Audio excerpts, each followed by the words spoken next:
ಭಾರತದಲ್ಲಿ ಕೆಲವು online loan ಅಪ್ಲಿಕೇಶನ್ಸ್ಗಳಿಗೆ RBIನ ಮಾನ್ಯತೆ ಇಲ್ಲ. ಆದ್ದರಿಂದ ಸಾರ್ವಜನಿಕರು ಆನ್ಲೈನ್ ಲೋನ್ ಅಪ್ಲಿಕೇಶನ್ ಬಳಸುವಾಗ ಎಚ್ಚರದಿಂದಿರಿ ಎಂದು ಮಂಗಳೂರು ನಗರ ಪೊಲೀಸ್ ಆಯುಕ್ತ ಎಂ ಶಶಿಕುಮಾರ್ ಎಚ್ಚರಿಸಿದ್ದಾರೆ. ನಗರದ ಹೊರವಲಯದ ಸುರತ್ಕಲ್ ಕುಲಾಯಿಯ 2 ದಿನಗಳ ಹಿಂದೆ ಯುವಕನೊಬ್ಬ ಆಫೀಸ್ನಲ್ಲಿ ನೇಣಿಬಿಗಿದು ಆತ್ಮಹತ್ಯೆ ಮಾಡಿಕೊಂಡಿದ್ದ. ಇದೇ ಸಂದರ್ಭ ಸ್ಥಳದಲ್ಲಿ ಡೆತ್ ನೋಟ್ ಕೂಡ ಪತ್ತೆಯಾಗಿತ್ತು. ಇದರಲ್ಲಿ ಆನ್ಲೈನ್ನ ಅತ್ಯದ ಬಗ್ಗೆ ಬರೆಯಲಾಗಿತ್ತು. ಈ ಪ್ರಕರಣಕ್ಕೆ ಸಂಬಂಧಿಸಿ ಪ್ರತಿಕ್ರಿಯಿಸಿದ ಪೊಲೀಸ್ ಆಯುಕ್ತ, ಈ ಆನ್ಲೋನ್ ಆ್ಯಪ್ನಲ್ಲಿ ಮಾನ್ಯತೆ ಪಡೆದಿದ್ದ ಆದರೆ ಲೋನ್ ಪಾವತಿಸಿದ ಕಾರಣ ಆತ್ಮಹತ್ಯೆ ಮಾಡಿಕೊಂಡಿದ್ದ. ಇದು ಮಂಗಳೂರು ಕಮಿಷನರೇಟ್ ವ್ಯಾಪ್ತಿಯಲ್ಲಿ ನಡೆದ ಮೊದಲ ಪ್ರಕರಣ ಎಂದು ಹೇಳಿದರು.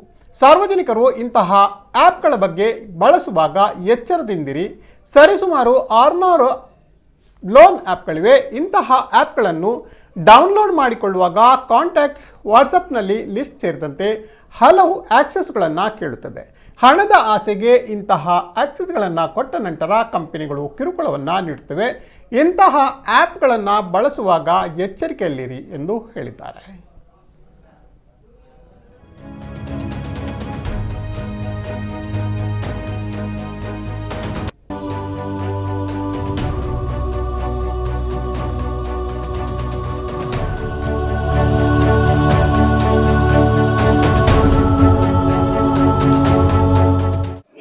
माता चुत के बच्चे अगर तू एक बाप का बेटा है, एक सब आपका नहीं बेटा, तो अभी क्या अभी मेरा पेमेंट कर सारे मादर चोत.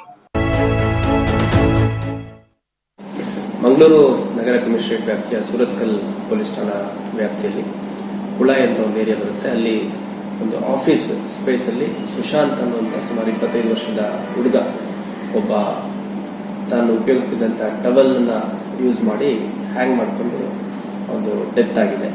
ಸೊ ಇದರಲ್ಲಿ ನಮಗೆ ತಿಳಿದು ಬಂದಿರುವಂಥದ್ದು, ಅವನು ತನ್ನ ಡೆತ್ ನೋಟಲ್ಲಿ ಲೋನ್ ಆ್ಯಪ್ ಅನ್ನುವಂಥ ಒಂದು ಲೋನ್ ತಗೊಳ್ಳೋಂಥ ಒಂದು ಅಪ್ಲಿಕೇಶನ್ನಿಂದ ಹಣ ತಗೊಂಡಿದ್ದೆ. ಆ ಹಣ ತಗೊಂಡಂಥ ಸಂದರ್ಭದಲ್ಲಿ ಸುಮಾರು 3,000-5,000 ಹಣ ಸಿಗ್ತಾ ಇತ್ತು. ನಂತರ ಆ ಹಣನ ರೀಪೇ ಮಾಡಬೇಕು ಮತ್ತು ಸಿಕ್ಕಾಪಟ್ಟೆ exorbitant rate of interest repay ಮಾಡಬೇಕು ಅನ್ನೋವಂಥದ್ದು ಆ ಒಂದು ಕಿರುಕುಳ ತಡಿಲಾರದೆ ನಾನು ಸೂಸೈಡ್ ಮಾಡ್ಕೊತಿದ್ದೀನಿ ಅಂತಂದು ಹೇಳಿದ್ದಾನೆ. ಇದ್ರದ್ದು ಎಲ್ಲ ಸಾರ್ವಜನಿಕರು ಸ್ವಲ್ಪ ಗಮನ ಹರಿಸಬೇಕು. ಏನಂದರೆ ಇಂಡಿಯಾದಲ್ಲಿ ಸುಮಾರು 600ಕ್ಕೂ ಹೆಚ್ಚು ಲೋನ್ ಆ್ಯಪ್ಸು ಈ ಥರ ಕ್ರಿಯೇಟ್ ಆಗಿರುವಂಥದ್ದು ನಮಗೆ ಮಾಹಿತಿ ಇದೆ.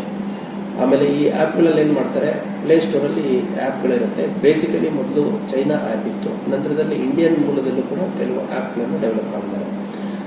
ಸೊ ನಿಮಗೆ ಯಾವುದೇ ಒಂದು ಕೊಲ್ಯಾಟ್ರಲ್ ಇಲ್ದಲೆ ನೀವು ಆ್ಯಪ್ ಇನ್ಸ್ಟಾಲ್ ಮಾಡಿಕೊಂಡು ಲೋನ್ ಅಪ್ಲೈ ಮಾಡಿದ್ರೆ ನಿಮಗೆ 3,000-5,000 ರೂಪಾಯಿ ಲೋನ್ ಇಮಿಡಿಯೇಟಾಗಿ ಸಿಗುತ್ತೆ ಅನ್ನೋಂಥ ಒಂದು ಆಮಿಷವನ್ನು ತೋರಿಸ್ತಾರೆ.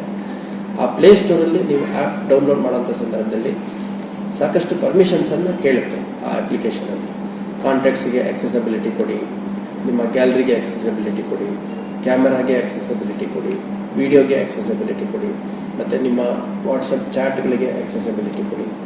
ಸೊ ಹುಡುಗರು ಮತ್ತು ಸಾಕಷ್ಟು ಜನ ಯುವಕರು ಏನಿರ್ತಾರೆ, ಯುವತಿಯರು ಕೂಡ ಹಣ ಸಿಗುತ್ತೆ ಇಮಿಡಿಯೇಟಾಗಿ ಖರ್ಚಿಗೆ ಅನ್ನುವಂಥ ಒಂದು ಆಮಿಷಕ್ಕೊಳಗಾಗಿ ಆ ಆ್ಯಪ್ಸ್ನ ಡೌನ್ಲೋಡ್ ಮಾಡ್ಕೊತಾರೆ.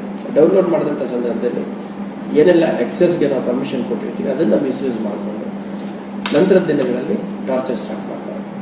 ಸೊ ಟೆಲಿಫೋನಿಕ್ ಟಾಕ್ ಮಾಡ್ತಾರೆ, ವಾಟ್ಸಪ್ ಮೆಸೇಜಸ್ ಮಾಡ್ತಾರೆ, ಮತ್ತು ಬೇರೆ ಬೇರೆ ಮೂಲಗಳಲ್ಲಿ ಮೆಸೇಜಸನ್ನು ಕಳಿಸೋದ್ರ ಮುಖಾಂತರ, ಮತ್ತು ಇವ್ರದ್ದು ಗ್ಯಾಲರಿ ಆಕ್ಸೆಸ್ಸಲ್ಲಿರುವಂಥ ಕೆಲವು ಫೋಟೋಗಳನ್ನು ಕಳಿಸುವಂಥದ್ದು, ನ್ಯೂಡ್ ಫೋಟೋಗಳನ್ನು ಡಿಮ್ಯಾಂಡ್ ಮಾಡುವಂಥದ್ದು ಲೋನ್ ಕೊಡಲಿಕ್ಕಿಂತ ಮುಂಚೆ, ಈ ಥರದ್ದೆಲ್ಲ ಮಾಡಿಕೊಂಡು ಒಂದು ಆರ್ಗನೈಸ್ಡ್ ಗ್ಯಾಂಗ್ ರೀತಿಯಲ್ಲಿ ಇದು ಆಪ್ರೇಟ್ ಮಾಡ್ತಿರುವಂಥ ಸಾಧ್ಯತೆ ಇದೆ. ನಮ್ಮಲ್ಲಿ ಮಂಗಳೂರು ಸಿಟಿಲಿ ಇದು ಫಸ್ಟ್ ಟೈಮ್ ಒಂದು ಕೇಸ್ ರಿಜಿಸ್ಟರ್ ಆಗಿದೆ. ಹಾಗಾಗಿ ನಮ್ಮ ಅಧಿಕಾರಿ ಮತ್ತು ಸಿಬ್ಬಂದಿಗಳ ಒಂದು ಉತ್ತಮ ತಂಡವನ್ನು ಯಾರು ಟೆಕ್ನಿಕಲ್ ಎಕ್ಸ್ಪರ್ಟ್ಸ್ ಇದ್ದಾರೆ ಅವ್ರಿಗೆ ಬಿಟ್ಬಿಟ್ಟು ಇದನ್ನು ತನಿಖೆ ಮಾಡಿಸ್ತಾ ಇದ್ದೀವಿ. ನಾನು ಸಾರ್ವಜನಿಕರಲ್ಲಿ ಮನವಿ ಮಾಡುವಂಥದ್ದು, ಲೋನ್ ಆ್ಯಪ್ಗಳು ಇದನ್ನು RBIಯಿಂದ ಮಾನ್ಯತೆ ಇಲ್ಲ. ಹಾಗಾಗಿ ಯಾವುದೇ ಒಂದು ಲೋನ್ ಆ್ಯಪ್ನ ಡೌನ್ಲೋಡ್ ಮಾಡ್ಕೊಳ್ಳೋದು, ಅಲ್ಲಿ ಆಮಿಷ ಕೊಟ್ಟಿರುವಂಥ ಹಣ ತಗೊಳ್ಳುವಂಥದ್ದು ಮಾಡಬಾರ್ದು. ಮೊದಲನೇದು.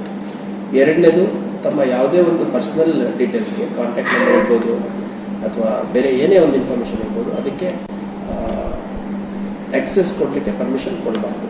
ಸೊ ಇದರಿಂದ ಭಾಳ ದುರಂತಗಳಾಗುವಂಥ ಸಾಧ್ಯತೆ ಇರುತ್ತೆ. ನಿಮ್ಮ ಖಾಸಗಿ ವಿವರ, ಖಾಸಗಿ ಮಾಹಿತಿ ಶೇರ್ ಆಗುವಂಥ ಸಾಧ್ಯತೆ ಇರುತ್ತೆ.